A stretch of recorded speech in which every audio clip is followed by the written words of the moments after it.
Students, Sanskrit online class में आपका स्वागत है।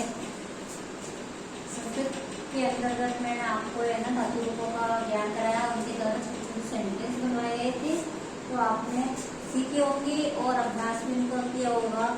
आगे अपने आते हैं शब्द रूप, है ना। शब्द रूप में जो सबसे पहले रूप आता है वो राम शब्द एकारान अकारान अकारण अकारण क्यों वो कहते हैं इसको, राम शब्द को अकारण से उच्चारित या उच्चारण क्यों किया जाता है?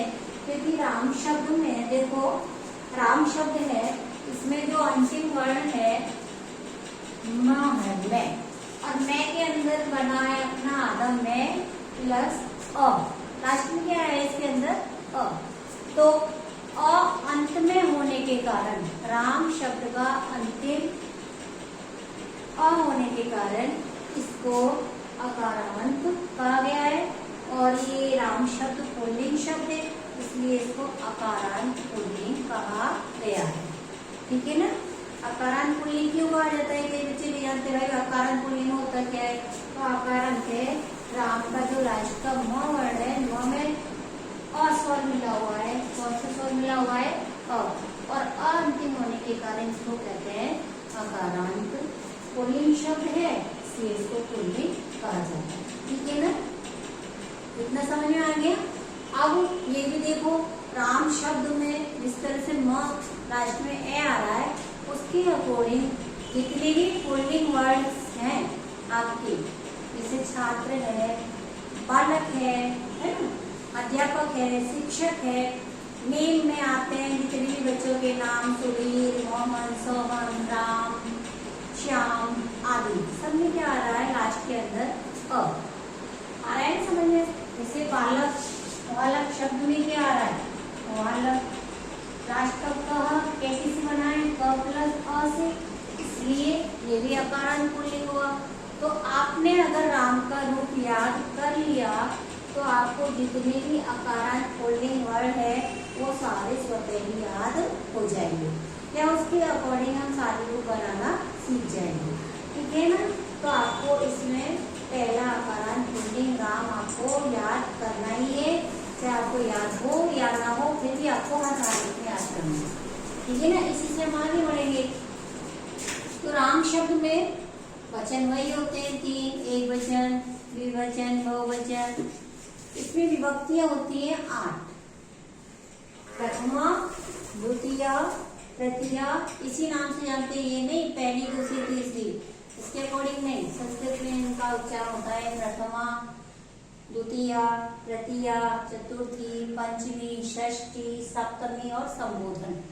लास्ट में होता है संबोधन।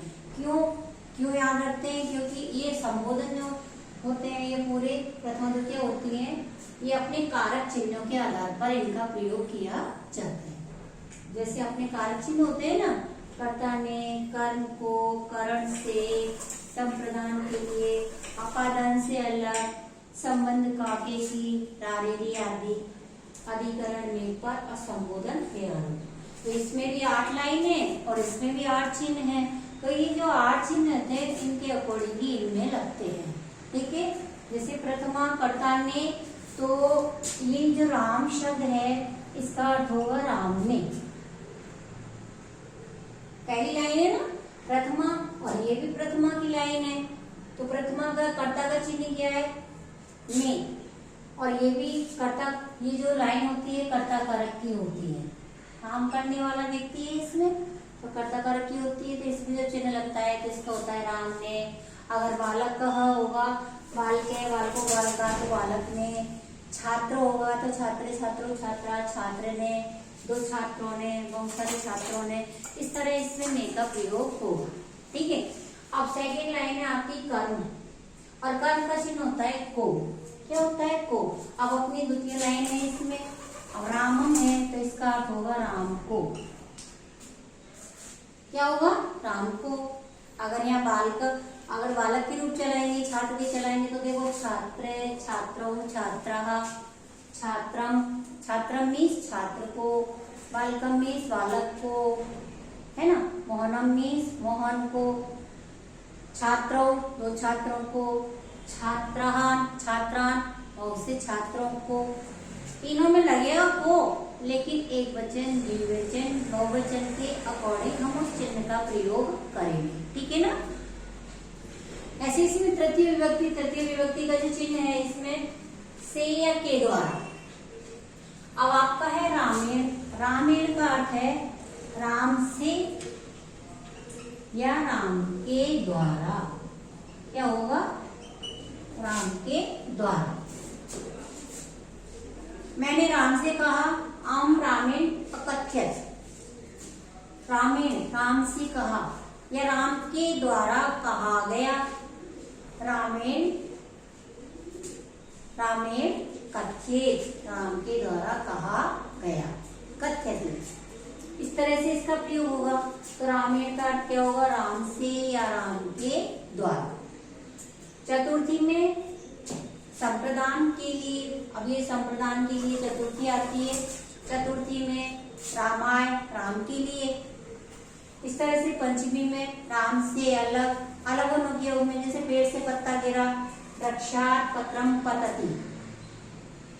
बालक घोड़े से गिरा, बाल के अश्वात, अश्व पुल्लिंग में आता है ना, तो अश्वात पतति, बालक घोड़े से गिरा। अलग होने के योग में इसमें आएगा राम से अलग। रामस्य, रामस्य का अर्थ है राम का, राम के, राम की। तीनों चिन्हों का जैसे वाक्य होगा उसके अकॉर्डिंग इसका प्रयोग होगा। राम में, सप्तमी में पर वृक्ष के रूप चलाए, वृक्ष पर पक्षी बैठे हैं तो वृक्षे, राम की तरह चलेंगे। वृक्षे खगा तिष्ठन्ति, वृक्ष पर पक्षी बैठे हैं, है ना। मैं गांव में रहता हूँ, अहम ग्रामे वसामि, मैं गांव में रहता हूँ। इस तरह से इनका प्रयोग कारक चिन्हों का इन विभक्तियों में होगा। आगे ना समझ में। अब इसके रूप है आपको पूरे याद करने पड़ेंगे। उच्चारण देखो एक बार इसका। प्रथमा में राम में है, विसर्ग का जो उच्चारण होता है बोलते हैं इसको आधा। क्या उच्चारित होता है? ये है, आधा है, एक रोक के नहीं, आराम से नहीं, सबके से थोड़ा सा उच्चारित होता है। रामः, रामौ, रामः, ठीक है। रामम, रामौ, रामान, क्योंकि इसमें पूरा नहीं है, आता है हलंत वाला, तो रामान। रामेण, रामाभ्याम, रामई, डबल मात्रा विसर्ग, ध्यान रखना है इसका। रामई, रामाय, रामाभ्याम, रामेभ्य, रामात्, रामाभ्याम, रामेभ्य, रामस्य, रामयो, रामाणाम। रामे, अब देखो एक रामे और यहाँ रामई, यहाँ पे सिंगल है, इसमें कोई विसर्ग नहीं है, एक मात्रा है केवल, एक ही। और इसमें आई की मात्रा और विसर्ग है, इस चीज का ध्यान रखना है, यहाँ कंपेयर करके याद करना है। रामे, रामयो, रामेशु। अब इसमें देखो दो वर्ड द्वितीया के अंदर दो तो सेम है, रामो रामो। फिर इसमें तीन विभक्तियां रामाभ्याम, रामाभ्याम, रामाभ्याम है, सेम है, तो इनमें दिक्कत नहीं आएगी। और इधर रामयो, ये तो सेकंड वाली लाइन तो आपको तुरंत याद हो जाएगी। फर्स्ट में सारे चेंज होंगे। इधर इसमें भी देखो रामेभ्य, रामेभ्य दो बार आएगा। इस तरह से आप कंपेयर करके इसको ढंग से याद करना, तुरंत याद हो जाएंगे। और लर्न करना, क्योंकि शब्द रूप आप जब तक याद नहीं करोगे आगे नहीं बढ़ोगे। इसके अकॉर्डिंग हम वाक्यों का निर्माण आगे करेंगे, क्योंकि सिंपल सेंटेंस आपको धातुओं के द्वारा बता दिए गए हैं, ठीक है ना। इनको पूरी तरह से कल याद करना, फिर अगला कल प्रमा अकरण के रूप लिखाएंगे और इनके द्वारा छोटे छोटे हम वाक्य बनाना सीख लेंगे, ठीक है। Thank you.